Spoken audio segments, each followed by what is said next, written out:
The president pretty effectively weaponized using a deadline with Congress to get his legislation passed, but it has turned out that deadlines with foreign leaders who have a lot of other concerns about trade and the world economy have not been quite as moved by these deadlines. Donald Trump's deadline is over. It has been 90 days since he paused his global tariffs in order to get world leaders to enter trade deals with the United States. But guess what? No one took Trump seriously. No world leader is begging him for deals, and the few ones he claimed to have signed are not even finalized agreements. So what is Trump doing about it? Well, he has started sending out threats once again. But if it did not work the first time, why does he think it would work this time around? After realizing he cannot bully China, Trump is now making Japan and South Korea his primary target. I have the signed letters that went out to both South Korea and Japan today, and there will be approximately 12 other countries that will receive notifications and letters directly from the President of the United States. Remember that Japan has been the most supportive country to the United States and bought more U.S. Treasury bonds than any other nation. Yet Trump has made them his primary target for this new round of tariffs. Why is he doing this, and where is he expecting this fight to end? Trump is not only focusing on fresh targets, he's also shifting his July 9th deadline to August 1st. When asked about it, he did not give a straight answer, but insisted that his plan was going well. I think we'll have most countries done by July 9th, yeah. Either a letter or a deal. Meanwhile, the Treasury Secretary is facing total embarrassment as he has to face the press and the American people and explain what exactly is going on. And recently the pressure has increased because Trump keeps contradicting everything he says. Remember how Trump just said he would have most deals done by July 9th? Well, Scott Bessent does not think that is possible. If we have not reached an agreement, then you will go back to the April 2nd level. Starting when? On August 1st? On August 1st. Okay. The key question now is, will any country take Trump seriously this time around? And how are Japan and South Korea reacting to this betrayal from the US, which they considered an ally? We will be breaking it all down in this video, but first, ensure you are subscribed to this channel, and then let's get into it. For the past month, the stock market was cruising along, boosted by a great jobs report and a few quiet weeks without major drama. Then, like a guy who can't stand being ignored at a party, Trump took to Truth Social to announce new tariffs on 14 countries. We're talking 25% tariffs on Japan, South Korea, Malaysia, and Kazakhstan, 30% on South Africa and Bosnia and Herzegovina, and a crazy 40% on Laos and Myanmar. He even warned that if these countries hit back with their own tariffs, he'll slap them with worse ones. It's like he's daring them to fight, and the markets couldn't handle it. The Dow, Nasdaq, and S&P 500 all took a nosedive as investors scrambled to figure out what's next. The Dow dropped more than 420 points. The Nasdaq fell nearly 190. The S&P fell more than 49 points. Traders are used to Trump's wild swings, but this felt like a gut punch. Companies that rely on imports, like automakers or tech firms, are now staring down higher costs. And nobody knows if this is just talk or the start of a full-blown trade war. The absurdity is that Trump picked this moment when things were finally looking up to throw a wrench in the works. It's like he saw a stable economy and thought, nah, let's shake it up. And now everyone's paying the price for his need to be the center of attention. This isn't Trump's first rodeo with tariffs, and it shows. Back in April, he made a big show of declaring a liberation day for trade, saying he'd hit countries with tariffs if they didn't sign new deals by July 9th, 2025. That deadline has came. And now, surprise, it's been pushed to August 1st. It's like he's playing a game of keep away, moving the finish line whenever he feels like it. The new tariff rates are barely different from the ones he threatened before.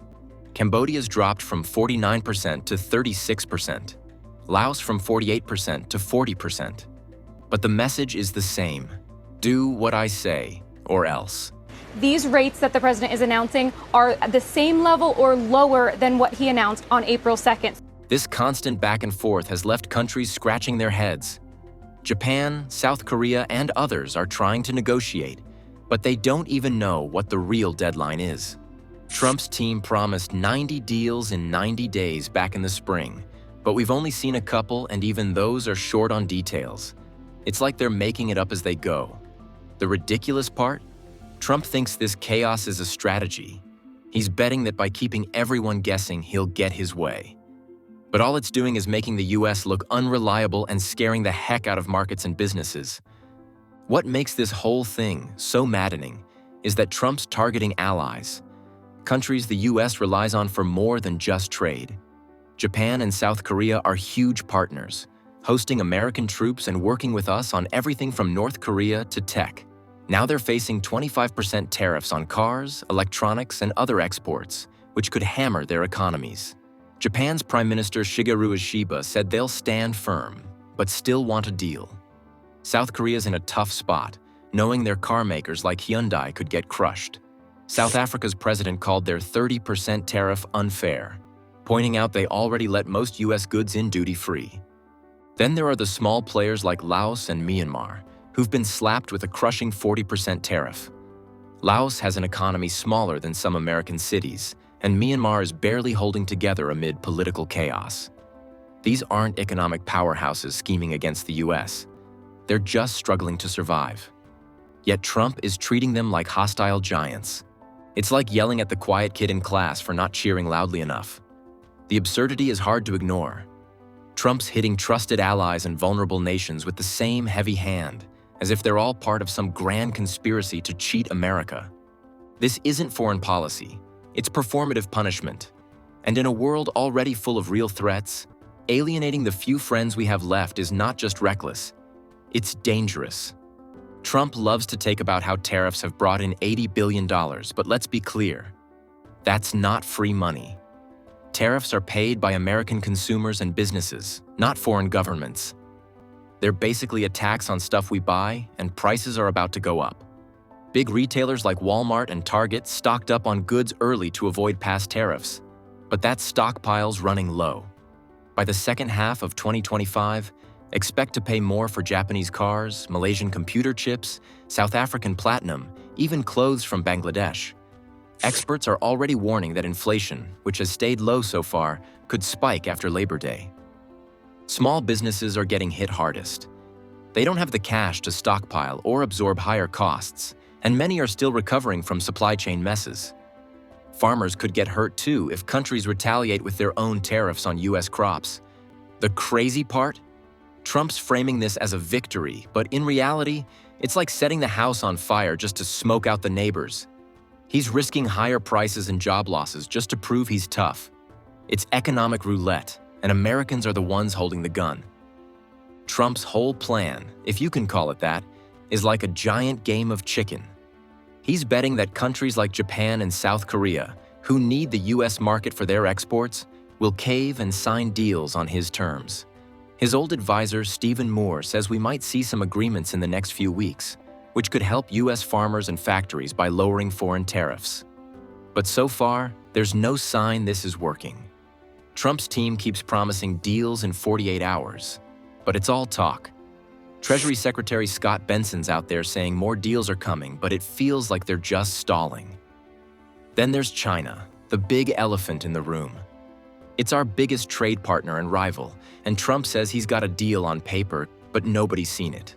If talks with China fall apart, things could get ugly fast, not just for trade, but for global politics. The ridiculous thing is that he's treating global trade like a roulette wheel, spinning until something lands in his favor. If these countries don't blink, we could see a full-on trade war, and that's bad news for everyone. So what's Trump really after?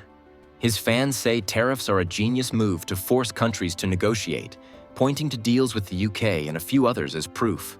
But let's get real. The 90 deals in 90 days promise was a total fantasy, and moving deadlines around makes the US look like it can't keep its word.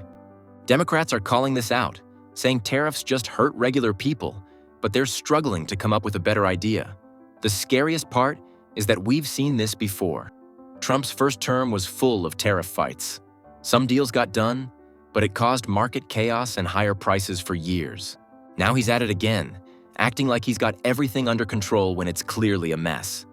Panelists like Mark say the chaos is real, and the lack of clear details only makes it worse. Peter Navarro, Trump's old trade guru, is supposedly locked in a cage somewhere, but you know he's cheering this on. There's no real strategy here, just headline-chasing moves meant to keep him in the spotlight. And the worst part?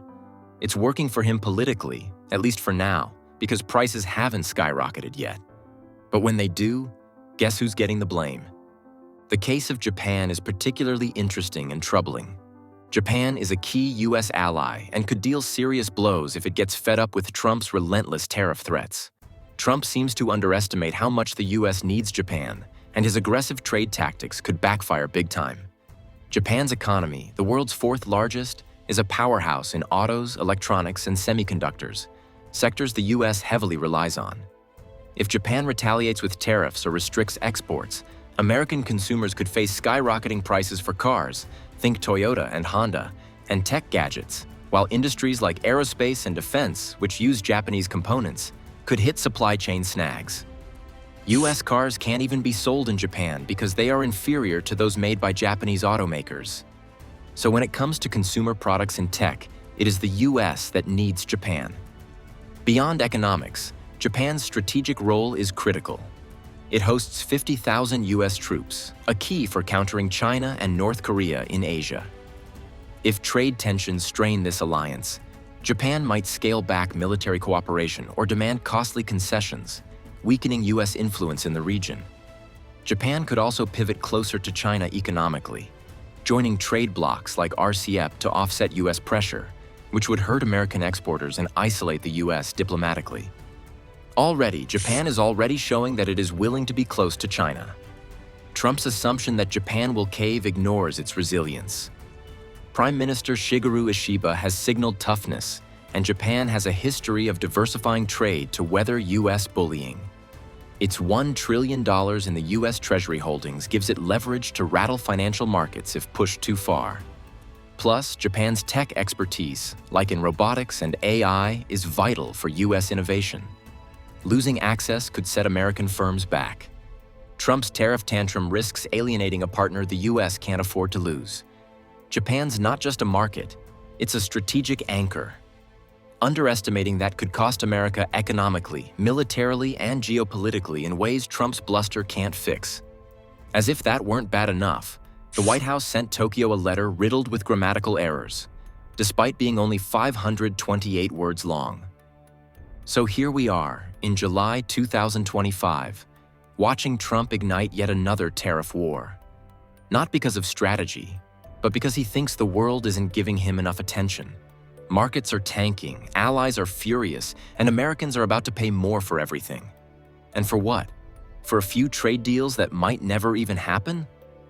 It's beyond ridiculous that he's willing to throw the global economy into chaos just to stroke his ego.